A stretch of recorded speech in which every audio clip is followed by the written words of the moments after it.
All right, we are at the top of the hour. Thank you guys for tuning in to WZNC, LP Bethlehem, North Country Community Radio, 99.9 FM, and streaming online at nococommunityradio.org. You're tuned in to North of Normal, and I'm your host, Amanda McKeen. My mission is to create an unfiltered, human-centered space where local leaders, business owners, and changemakers share their stories, perspectives, and passions, not to promote, but to connect. North of Normal celebrates what makes our North Country community rich, real, and worth rooting into. We're live every Tuesday from 10 to noon here at NCCR on Main Street in Littleton. And today's guest is Ron Lahout. Ron, thank you for being here. You're welcome. I'm happy to be here. I'm so glad that you made it. It was I got a little touch lost and on go. our Main Street. I haven't lived here long enough to figure my way around. But yeah, I was a little nervous when it was 9:45 and nothing was going on. Nobody was here. Well, the line at Dunkin' Donuts was too long, so I had to go down to McDonald's. Oh, man. You drink coffee from McDonald's, huh? We're getting real already. Well, Ron, I think a lot of people were excited to hear from you today. You and I were chatting briefly before we went live just about the point of this show is that you and I are just here completely as ourselves. I'm bringing my curiosity and my ability to listen, and you're bringing your life story and your openness, hopefully. Hopefully. I'll do my best. Yeah, so we were just talking about kind of the limited interactions that we've had with each other. I like to start out by explaining to listeners how I met my guests. And I'm not really sure what to say about you because I don't remember when we actually met. Do you? I think we met in the store on the Main Street below where you live, but I still had no clue that you were a tenant. Yeah. No, I definitely knew who you were.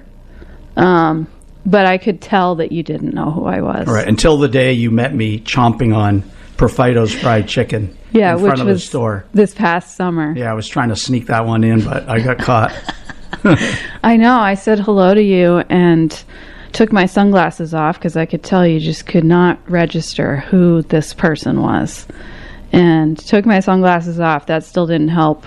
It was okay. You know what's funny? Even a month ago, I had interviewed Anthony, your nephew, like back in maybe November. How'd that go?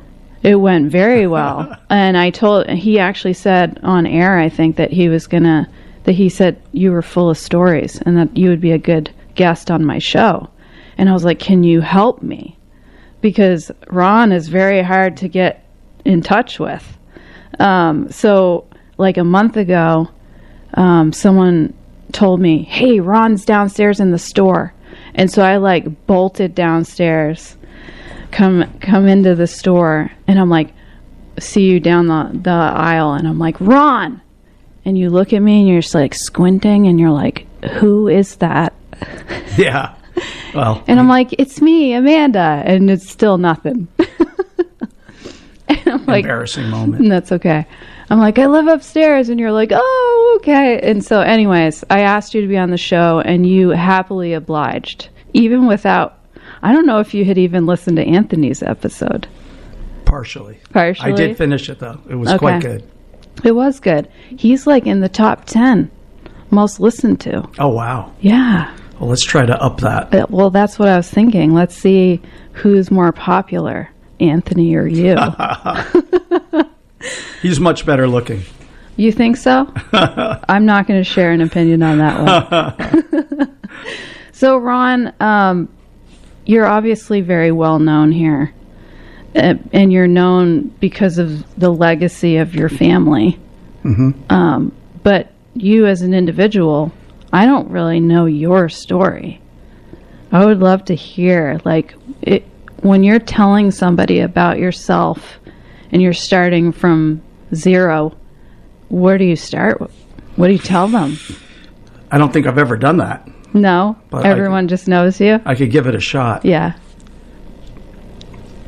Of course, you all know that we were, or for those who don't, we were raised above our Littleton store on the corner of Union and Pine Street. So the store was our playground growing up, and it was kind of just a natural thing to just be in the store helping people, hiding underneath clothing, making boxes outside and putting ourselves up for sale. And it was just a very great childhood. My parents were always around. My dad was in the store. My mom was upstairs.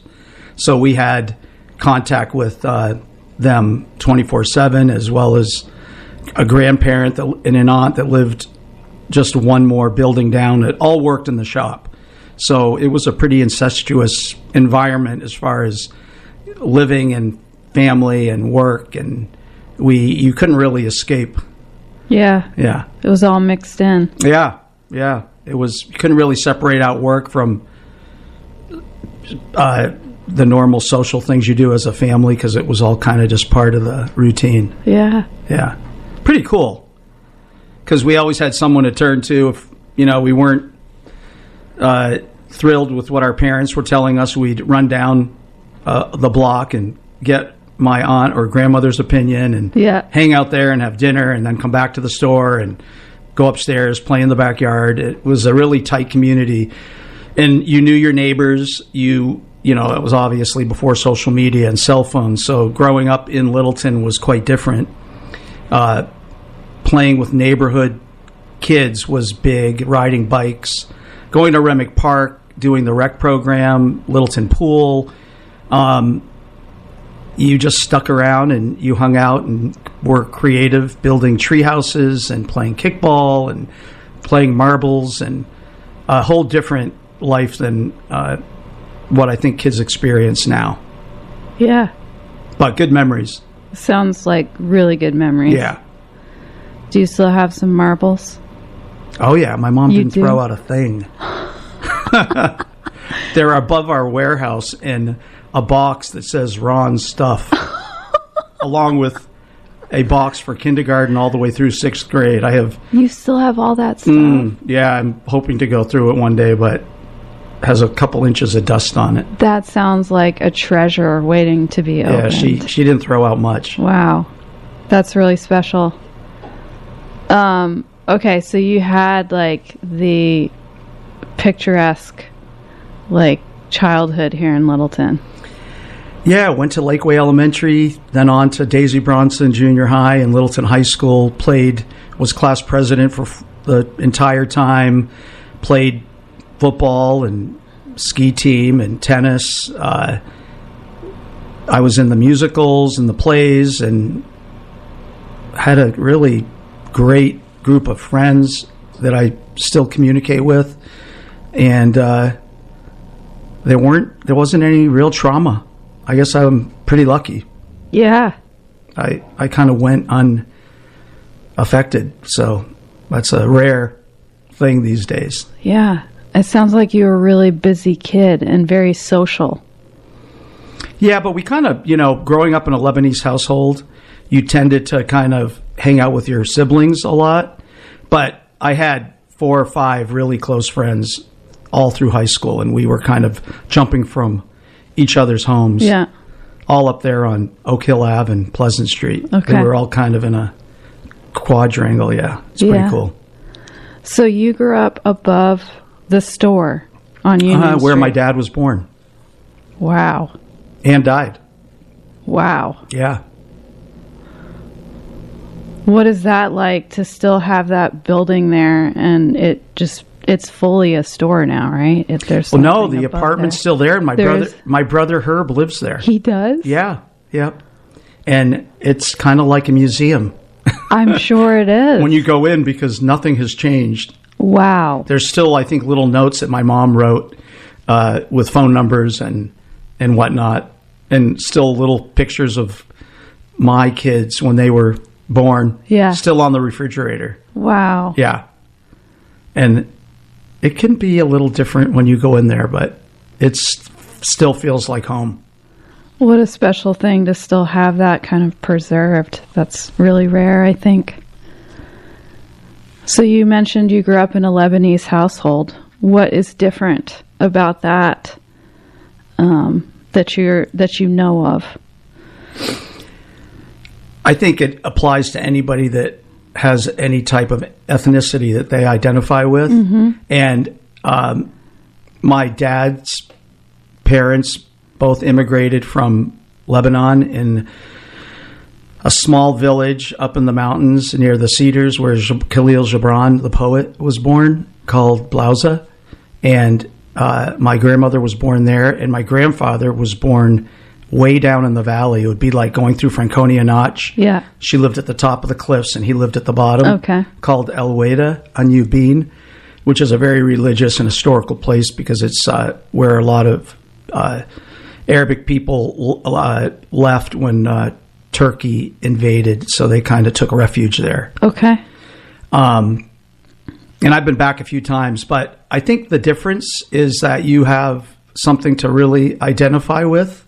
It might sound corny, but your roots are embedded in other countries. If you were brought up in that type of household where people, were first or second generation, and so you were very exposed to that as a kid. I mean, obviously, Arabic food was a big part of our childhood. My dad made sure that as we entered our teens that we would attend all these Lebanese-Syrian conventions, which are kind of across the country. They take place twice a year, and it was something that pretty much a big party to socialize and meet kids and obviously hit on women and have a blast. But I met some of my best friends through that organization. Al Sack, also with St. Jude's Research Hospital, was part of that whole organization. But my best friends I met were all from Southern California, Palestinian, Lebanese, Syrian, and I have to say that my mom's family came from Syria. Okay. So we had the Syrian and the Lebanese, which are very similar households, and all of my mom's parents were alive growing up, and my grandmother just lived down the street. So they were very influential in that. And like teaching you the culture? Yeah, or just they didn't so much teach. It was just kind of a natural thing. Yeah. I'll never forget, my grandmother used to give us Syrian bread, and she would take raw lamb and slice the lamb and give it to us on a piece of Syrian bread when we were like 5 years old. Oh, man. Yeah. When was the last time you had that? It's been a while. Yeah. But we still have raw kibbe, which growing up and having kids over from high school, it's raw lamb or beef with wheat, which we call butahol, kneaded into a concoction of spices that are handed down from generation to generation. And you can either bake it, so it's kind of like meatloaf, or you can eat it raw with olive oil and mint. And my friends used to freak out when they'd come to the house, and we would like try to force it on them. So it was always some joke around eating raw meat. Yeah. Sounds like food was pretty central to your family. Yeah, and eating together and being together at the table. Yeah. Which is very different than most households now, including my own. I mean, everybody's on the go. And well, yeah, I mean, you were eating fried chicken out on the sidewalk this past summer. And you were really loving it, by the way. Yeah. You can't beat it. So what values do you think that your parents instilled in you from young?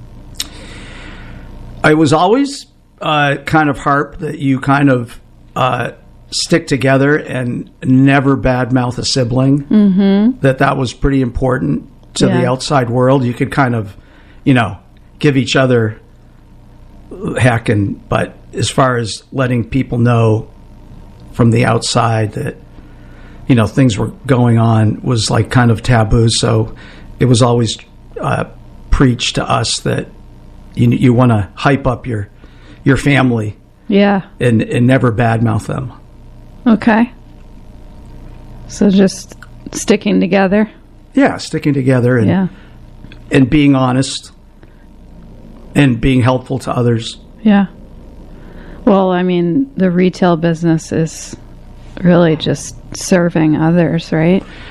Yeah, and of course we were exposed to my dad's work ethic, and my mom worked there, and my aunt worked there, and my grandmother worked there. So we were, at an early age, saw the work that they put into this one small store, and they were working all the time, because back then we opened from 7 in the morning till 11 at night. Whoa. And when my dad or my mom needed each other, they would take a hammer and rap on the pipe from upstairs or downstairs. Yeah. And that would be like the signal. Either we were raising Cain and my dad needed to come up and smack us, or my mom needed something from the store, because also back then it was half a grocery store. So we were getting, in the back was a meat counter. My dad was butchering meat and doing hamburger and hot dogs and cheese. And, you know, like he says in the movie North Country, customers used to come in, grab a hunk of cheese and have a beer and walk around the store.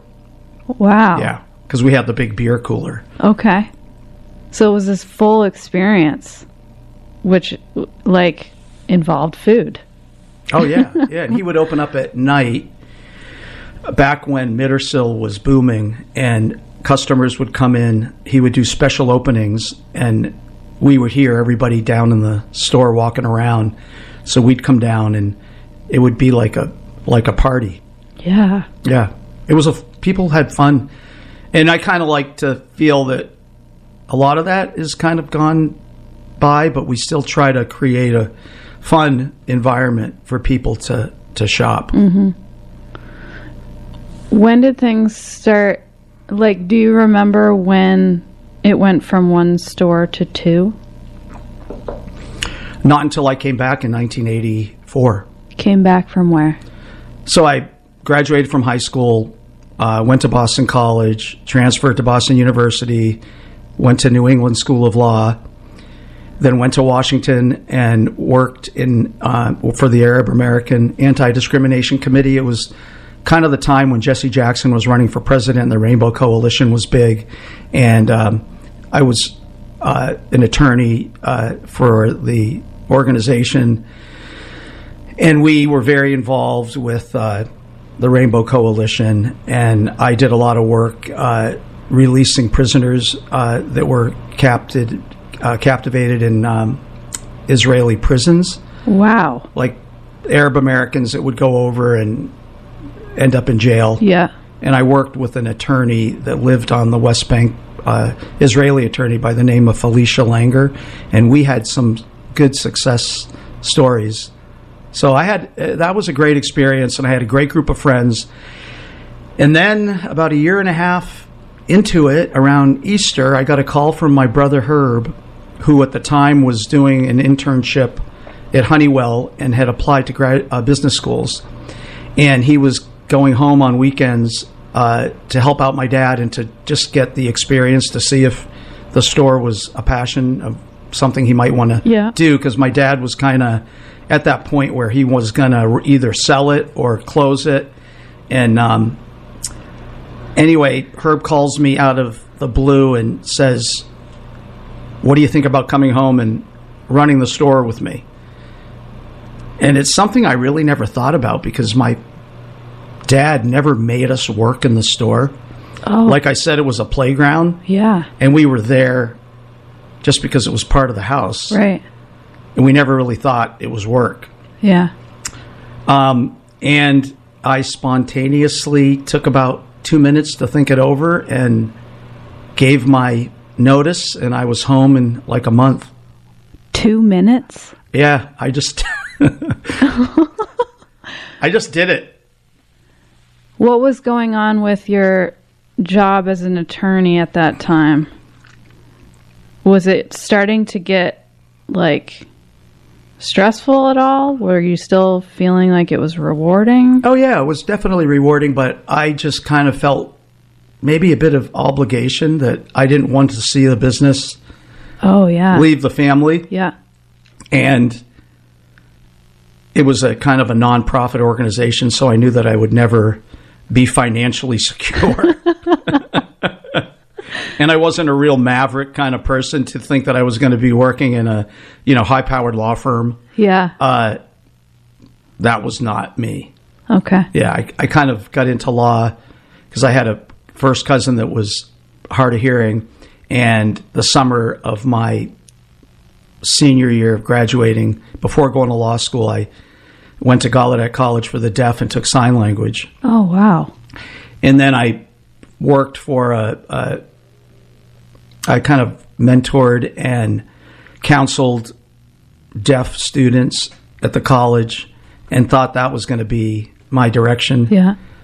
Then I kind of flipped into mental health law and worked at a firm that worked for different organizations and did a lot of work at Danvers State Hospital, which was when all the big mental institutions were still operating. Yep. And worked on the second ward floor. And that was just so eye-opening and scary that I made a quick decision that was not going to be a field I wanted to pursue. Yeah. So, I went on to Washington to work at the ADC. Sounds like you tried quite a few things. Yeah. You were just open to... Yeah. I even went to Rhode Island School of Design the summer of my senior year and took photography and film classes. Whoa. Yeah, because I had a dark room in the basement of our store, which then was a dirt cellar. Yeah. And I was the photographer for our yearbook in high school. Okay. So kind of that was like a hobby of mine. Yeah, I still don't really know what I want to do. I never really figured it out. Yeah. No, I think it's cool that you're just kind of open to trying new things. I think that's a really good skill to have. Yeah. Or a characteristic. So you talked about coming back to save the store, so to speak. What did that look like once you came back? Man, I was pretty clueless. My dad, my aunt, my grandmother, they were still operating the way they had for years. And I walked into a situation that was not really foreign to me, but I didn't know the ropes of the business. And my dad, who was really open and easy, just kind of showed us the ropes, but never really pushed it down our throat. Mm-hmm. And kind of let us take baby steps. I mean, when I came back to the store, there was no phone. There was a pay phone. My dad made all his calls collect to the reps, and everyone knew that when the phone rang 3 times, it was Joe and hung up. It was Joe Lahout calling for a call back. And there were also no shopping bags. My dad collected bags from the neighborhood, from the A&P and the supermarkets that were in town. Yeah. So the overhead was really low, and there was no one outside the family that worked there except for Henry Whitcomb, who was our ski tech. Okay. That lived on Mans Hill.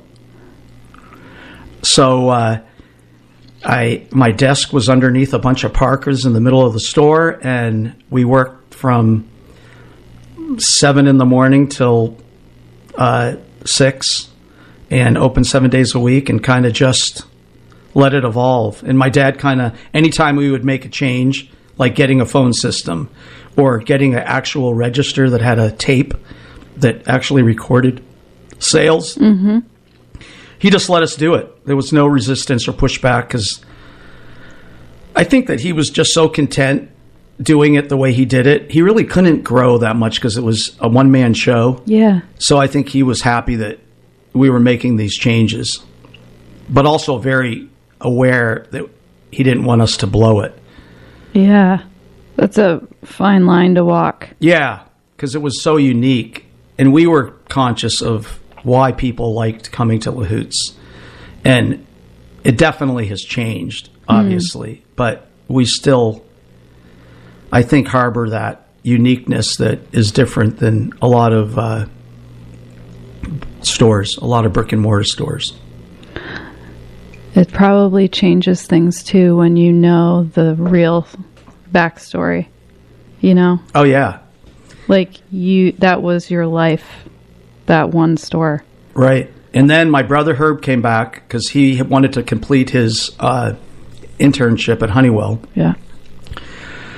So he did that for about a year, and then we were both together, and that's when we just started expanding, and we started with the discount warehouse, which is currently there, and my grandmother owned all those buildings back in the day, so it wasn't like we had to purchase a building. Yeah. And we started with a bike shop, which didn't last long. And then it evolved into this discount concept.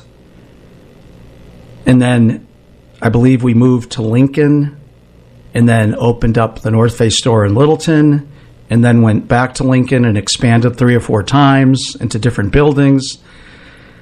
And like my brother Herb always, when someone asks him, do you remember when we did this or that? And we kind of always use the expression, it's just a blur. Because we went nonstop from the early 80s, through the 90s of just growing and expanding. And it wasn't a super sophisticated expansion. I mean, we didn't know really what we were doing. My brother had talked to a realtor in Lincoln, and he told them that this would be a great location. And we bought a building, and within 3 months we got it opened, and then we added on 2 more times within a year. And it was just kind of spontaneous. But that, again, was the 80s and the 90s, where business was booming and people were enthusiastic about the outdoors, and internet hadn't come into existence, and it was gangbusters. You couldn't really blow it. When did you start noticing that was changing? When did you really get hit in the face with it? Oh, when the internet and big box stores started opening. I would say more so the internet because, again, where we live, and a mall is about an hour and 45 minutes away. So we were never that impacted by the Dicks and the EMSs and the REIs of the world. But, we started experiencing the people coming in with their phones, with, looking up prices and asking us if we could price match, and things just changed. Yeah. And also our demographic changed too over the years. Like our Littleton one location, I used to see a lot of locals. I mean, we knew all the families. It was all high school families, and you pretty much knew almost everybody that came in. And that totally changed. And it's all, I think our business in Littleton, we still have a good local following. Probably more at the warehouse, but it definitely became more of a tourist attraction, as has the Main Street. Yeah. With, after COVID, things just exploded. I would say our discount warehouse is probably more local. Of course, again, with the increase of prices and now compounded by tariffs, price points of the brands we carry have just gone up and up and up. So, there's a lot of product that isn't that affordable to the average person. Yeah. So throughout all of this, like, you've just seen so much evolution, and it sounds like you saw a lot in a very short amount of time too.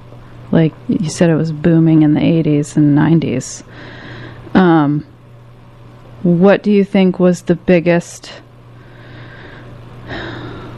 let's say, biggest mistake that you think you made during that time?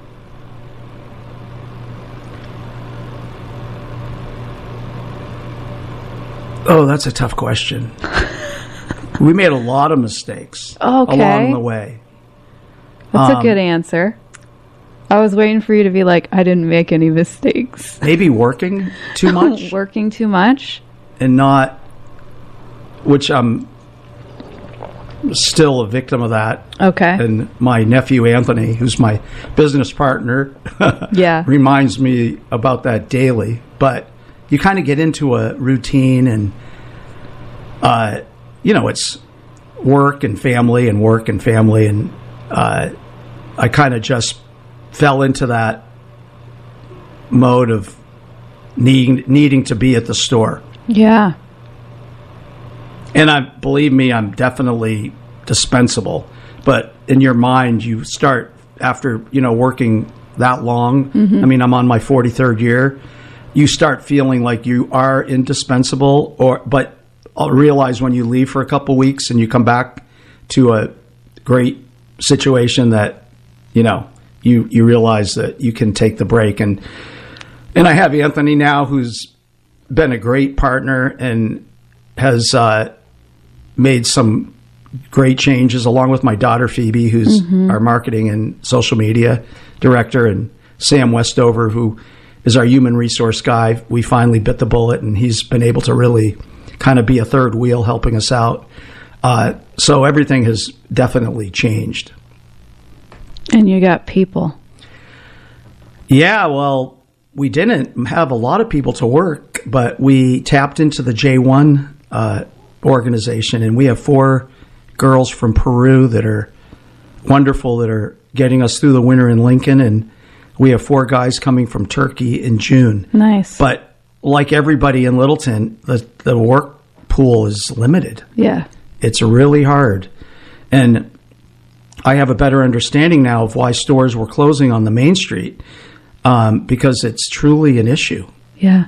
And it's all came about after COVID. So that has totally changed. But we are very fortunate. We have a great staff and some employees that have been with us up to over 38 years that are like my family. Wow. And I actually have fun going to work because I get to see them and be with them. That's really great. Yeah. What advice would you give our Littleton retail shop owners here on Main Street if they're listening? Customer service is key. Yeah.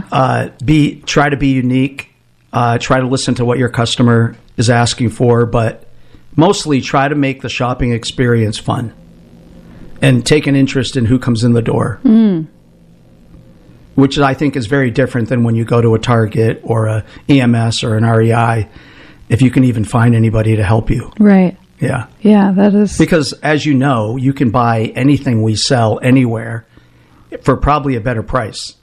So, you're competing against that. So if you can make the shopping experience pleasurable, which we can't do on our own, it's through our staff. Yeah. Which they do a really great job at that. That's good advice. Yeah. So, Ron, what do you do for fun? Well, again, because I'm such a routine person, I work out at Ace Fitness with Ryan Largay. Okay. 3 days a week. He personally trains me. I spin with Kim DeLutis's ride classes up at Studium Fitness, a great place that offers besides spin, all kinds of great yoga classes and whatnot. And I ski. You do ski? I do. And I was a runner in the summer, but I had a knee replacement, and I probably still could run, but it just doesn't feel right. Yeah. And that's depressing. So I join ride, and that's kind of like my cardio. Okay. Yeah. So that was not your preference initially. It was just because of the knee replacement? Yeah. And Kim has created a really cool community. Cool. And them merging with Studium is even more inviting. And we have a little Viore, which is a workout line of clothing. Oh, I'm very lifestyle aware. line. Yes. Up at the Studium Fitness, which Phoebe collaborated with them. And so we're kind of connected to that club. Okay. Yeah. But my outside Littleton, I have a passion for the Palestinian cause. I worked in refugee camps back when I was in college. I worked for an organization called Project Loving Care, and was an organization that would sponsor Palestinian refugee children. Mm-hmm. And because of my photography background, I went over for 3 months and lived in East Jerusalem and traveled to the West Bank and throughout the traveled to Gaza and the West Bank, taking photographs of the sponsored children, and then came back to the U.S. and presented it at a convention. So that's kind of dear to my heart. And, the fight still goes on, but things are looking up. Can you tell me some memorable moments that you had when you were over there? Oh, I have some interactions. One in particular. Yeah. I traveled from the West Bank down to southern Israel to the Red Sea in a village called Dahab, which is a oasis for Israeli citizens, and they have camps there. And I, of course, was trying to do this on a budget, so I decided that I was going to sleep on the beach, and in my backpack was my camera and my money and everything. I already know what's going to happen. I took a nap, and I woke up, and it was gone. And I had nothing, and I'm like 3 hours from the hostel where I was living for the summer.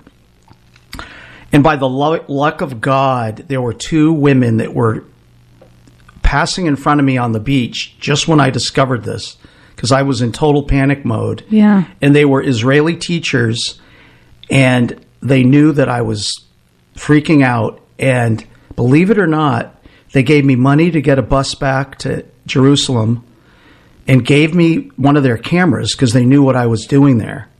No kidding. Yeah, and I made it back, and fortunately, I listened to my mom, and I had back then everyone carried American Express, not credit card, but money, like a not a money market.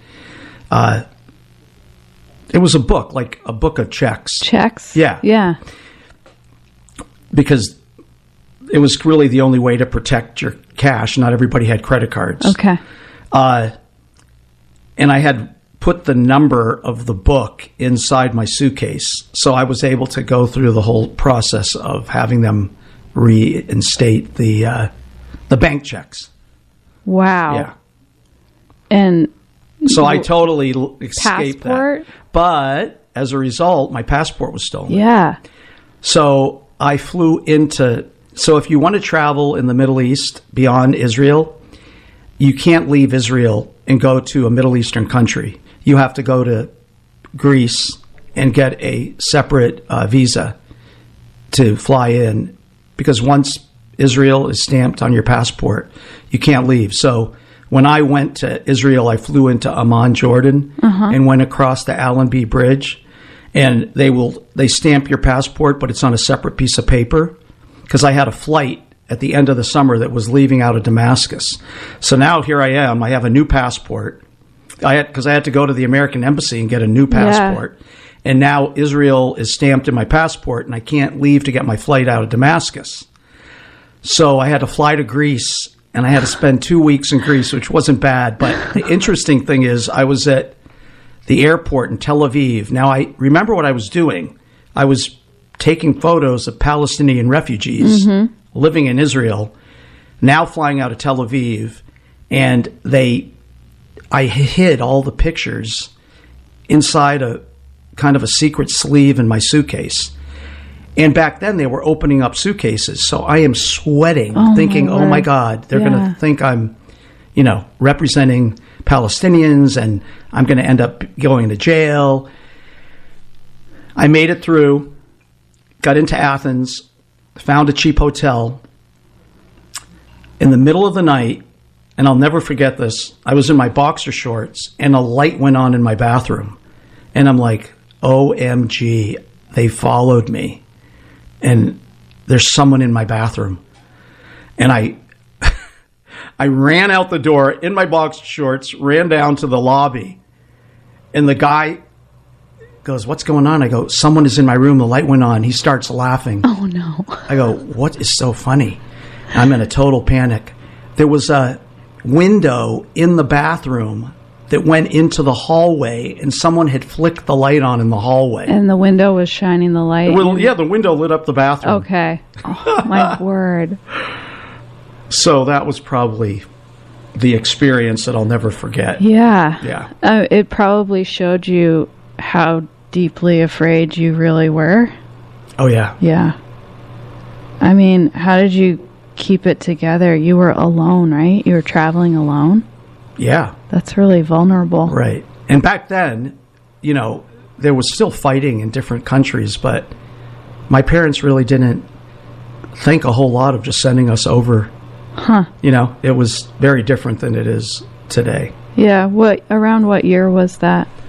That would have been, I think, 1978. Okay. Yeah. Wow. Yeah. There was obviously, you know, there was a military presence all over the Middle East. Mm-hmm. What other languages do you speak, Ron? Zero. Besides sign language? I don't. You don't? Just a lot of good swears in Arabic that my parents taught us. Do you wish that you spoke Arabic? Yeah, and my grandmother and grandfather all spoke Arabic to my parents growing up, but they never really passed it on to us, and they weren't really that fluent either. Okay. Yeah. Interesting. Yeah, because they all spoke English as well. Yeah. Right.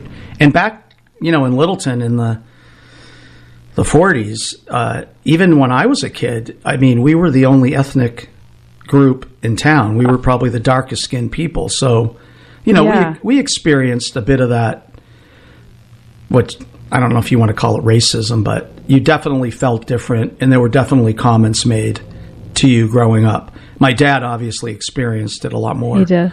And I experienced it, but it was more of in a joking way. Mm-hmm. Yeah. Did you have a nickname? Like, did kids call you things? Yeah, like, I'm not going to say it on public. Oh, that bad, huh? Sand, and then beginning with an N. Wow. Yeah. That's awful. Or towel head. Wow. You know, right. And you just kind of laughed it off? Yeah. Yeah. Because we were proud of our heritage, so. Yeah. Screw them. I like that approach. Yeah. It's good. It's hard being... actually, it's hard, but it's also a blessing to be different, you know? Oh, yeah. Yeah, I embrace my ethnicity, and I wouldn't trade it in for the world.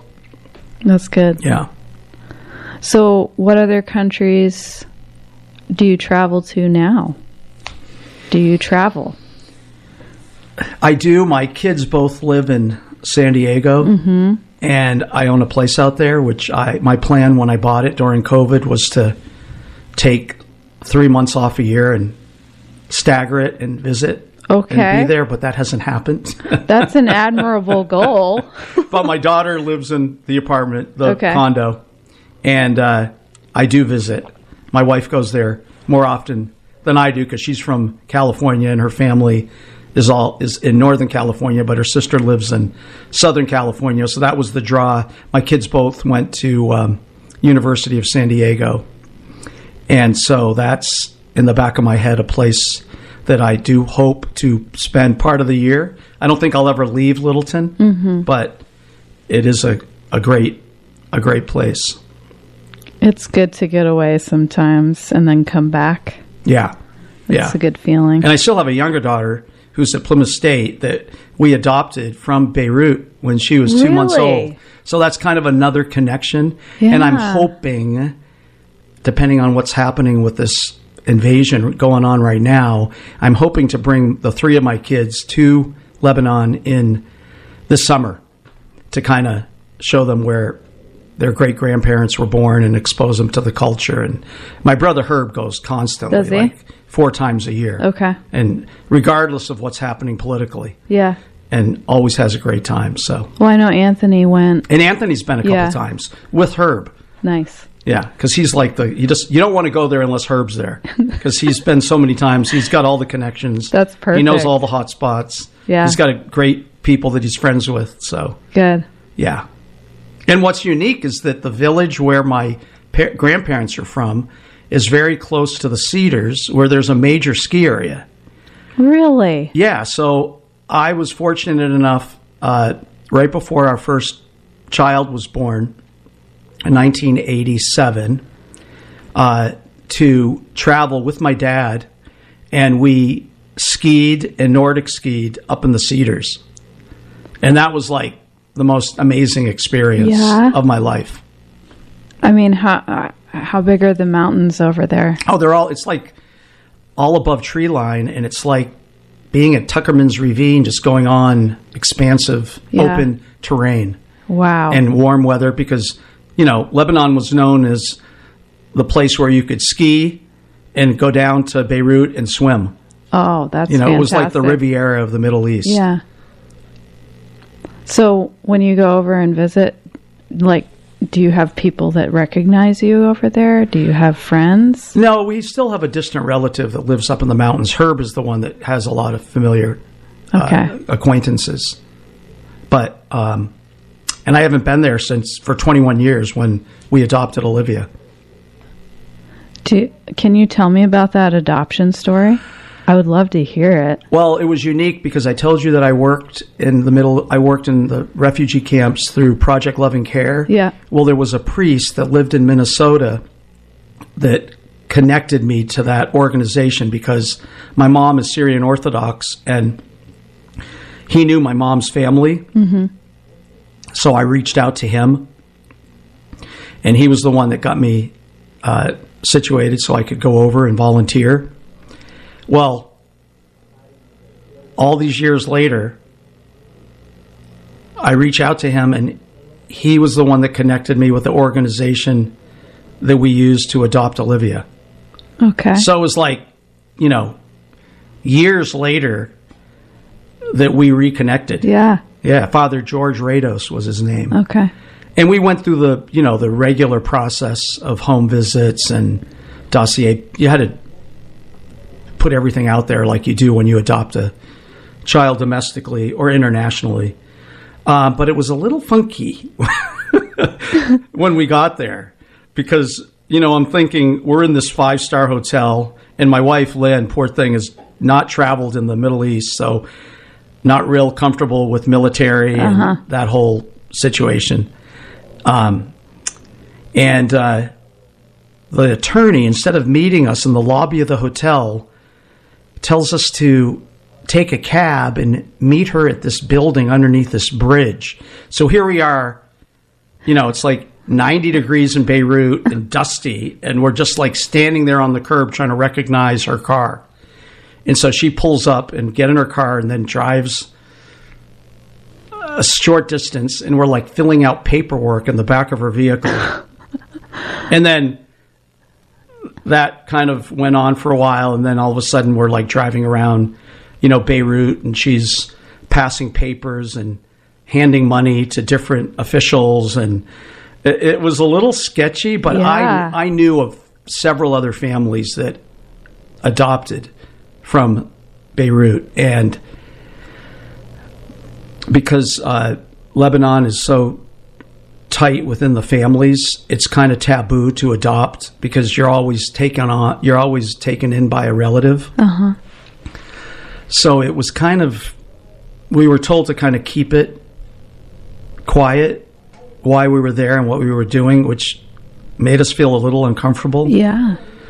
But we got through it, and we met the family that had her or was nursing her. And we had to fly to Cyprus to get a visa and then come back. So it was 10 days. We had some really good moments because we were traveling and with her and, traveling the country and going to restaurants and trying to enjoy that part of the trip. But it was definitely nerve-wracking. Yeah. And, you're all of a sudden you have a new baby and you're in a foreign country. And, yeah. Yeah. I give credit to my wife, Lynn, for doing it. Yeah. Pulling it off. Yeah. Because it was kind of initially my idea. So. Where did that come from? Did you just wake up and it was in your head? don't want to get the story wrong, but I wanted to have a third child. We had 2 great kids. Lynn was very content the way it was, and I kind of pushed it on her. Yeah. And she embraced it for me. Yeah. And we just did it. Yeah. We didn't really really, cool. again, we didn't really think a lot about it. Yeah. Yeah. That's special. Yeah. And she was, how many months old when I you think she was 2 months old. brought her home? Yeah. Very cool. Yeah. So she's turning 21 in a few weeks. And she's the youngest? Yeah. Okay. Yeah, I got a middle son, Zach, who got his MBA from University of San Diego, and he's working in supply chain and compliance at an outdoor company. And Phoebe's going to be 29 Okay. in May. Very cool. Yeah. Very lucky. What do you think was the biggest change for you once you became a dad? Well, I waited until I was 40. Oh. So I got married at 38. Wow. So I had kind of lived a lot and done everything I wanted to do. Mm-hmm. So it was, I think, much easier to accept that change. But again, my wife being super tolerant, knowing I was a workaholic, was the unique thing is that our house is only half a mile from the store. So Lynn was the mom with the kids, and I was back and forth from the shop. But I never missed an event or a game. So that was something that was pretty conducive to raising a family because I was working for myself. Yeah. But I never really thought it to be that different other than just another responsibility and a lot more work. A lot But more. multitasking, Yeah. which is kind of what I do. Yeah, I'm getting the sense of I kind that. of don't stop. Right. So I've been told Yeah. to calm down, take a breath. Well, you seem pretty calm right now. Yeah. Yeah, you've done great. Yeah, well, I've got a good person interviewing me. Thank you. I've had a lot of practice at this point. Well, what do you see on the horizon for you? What's next? That's a big one. I'm turning 68 in a month. What? And I'm going on my 43rd year. And every time I kind of throw the message to my kids that I'm going to be done and I need to make a change and I'm tired of the routine. Yeah. I start thinking about what are my other interests and hobbies that would keep me busy, and will I ever be able to not constantly be going? Yeah. And yeah, I ski and I work out, but I don't have a lot of passions. I don't golf and I don't work on cars and I suck at carpentry. And I do like to travel, but you can only do so much. Right. So it's a roller coaster. And of course I try to lure my kids back. My daughter is back, but she's only back 2 weeks every 2 months. And my son has shown a big interest. And then I vacillate thinking, do I really want to, I can't say burden, but do I want to put this responsibility on the next generation? As successful in the legacy that it is, it's a lot of work. And you just never can escape it. And you're dealing, and you have to be the kind of person that can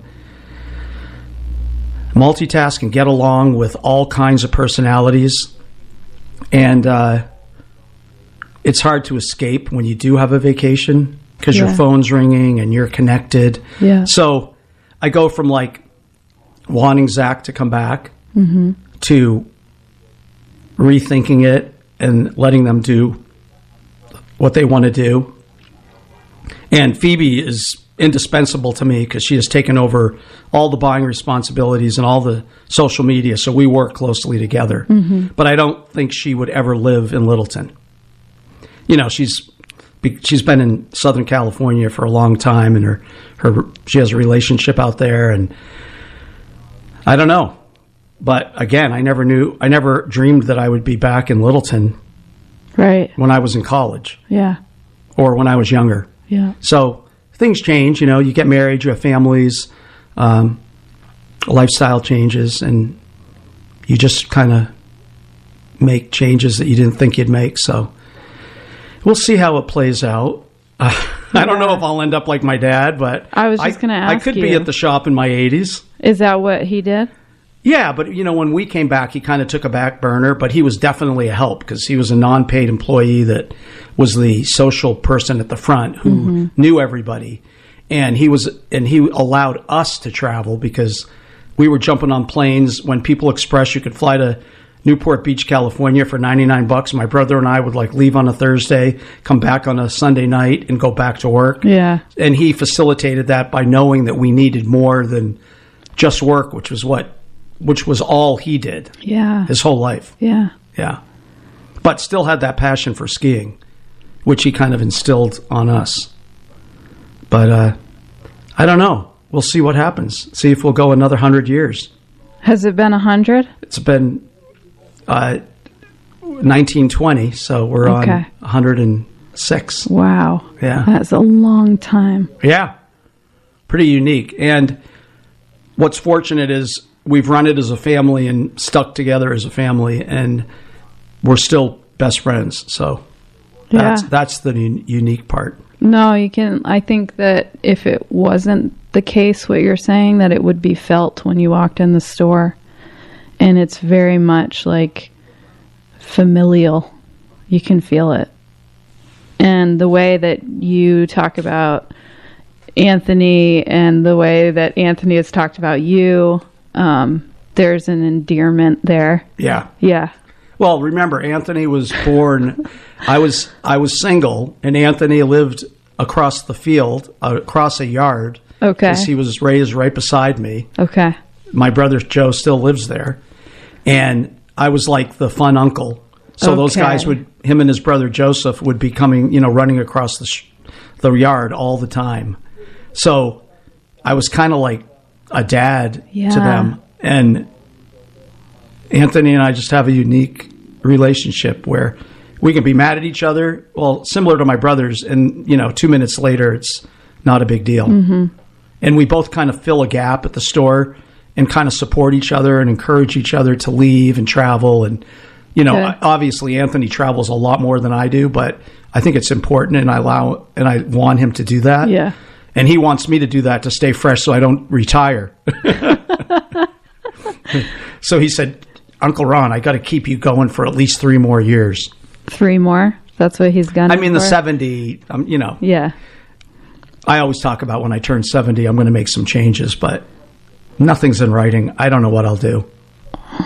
Well, we do know at this point, after a full hour of talking with you, that you are open to trying new things always. And I think that that is going to make whatever comes next magical, because you don't have a narrow vision about the world around you.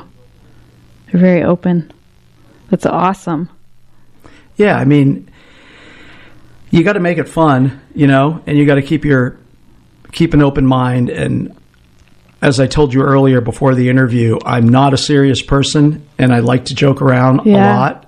So work to me can be fun, as stressful as it can be and aggravating as it can be. I always seem to make a joke or goof around and not be super serious, which kind of gets me through the day. Yeah. And for staff members who work in that environment, if you're a super serious owner and boss, it's not fun. And retail is not fun because it's no, it's tough. Yeah. So you're doing the same thing every day. Yes. And the seasons change and shipping starts coming in and you're going to another trade show, and it's just a wheel that doesn't stop revolving. Right. So you got to have fun at work, and I think that keeps me interested in going. along with a great team, great kids, great wife, great family to support my routine. I'm so glad that you came and shared your stories with us today.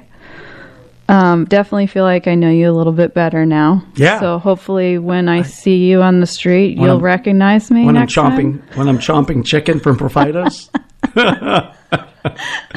Don't tell your trainer. Right? Oh, and shout out to Frank Profito. Oh, yeah. He's been around as long as I have. Nice. Maybe you could make an introduction. I haven't met him yet. Oh, he'd be a good one.